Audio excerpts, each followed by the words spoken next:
Wali Kota Makassar Munafri Arifudin mengunjungi sekaligus menyerahkan bantuan kepada warga yang terdampak kebakaran di Jalan Sultan Alauddin III, Kelurahan Mangasa, Kecamatan Tamalate Kamis 18 Juni 2026. Diketahui kebakaran yang terjadi di kawasan padat penduduk itu menghanguskan 11 unit rumah dan berdampak pada 22 kepala keluarga pada Rabu 17 Juni.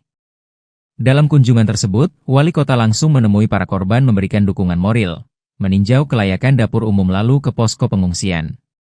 Ia memastikan seluruh kebutuhan dasar warga yang terdampak dapat terpenuhi.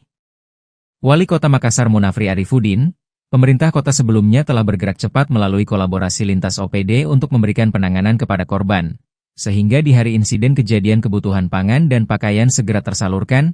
Selain itu, Wali Kota juga menyalurkan bantuan berupa bantuan material bangunan agar warga secara bertahap menata kembali huniannya.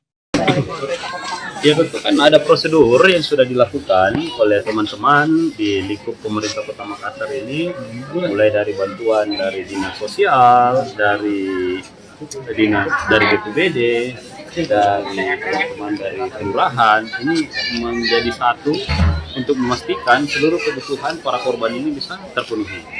Dalam insiden ini, Wali Kota yang akrab disapa Api ini juga memastikan pasokan makanan bagi para korban tetap tersedia selama masa penanganan darurat berlangsung. Miftahul Kalbi, Fajar TV melaporkan. Terima kasih telah menonton. Jangan lupa subscribe, like, comment, and share. Saksikan terus informasi terbaru dengan menekan tombol lonceng hanya di channel Fajar TV.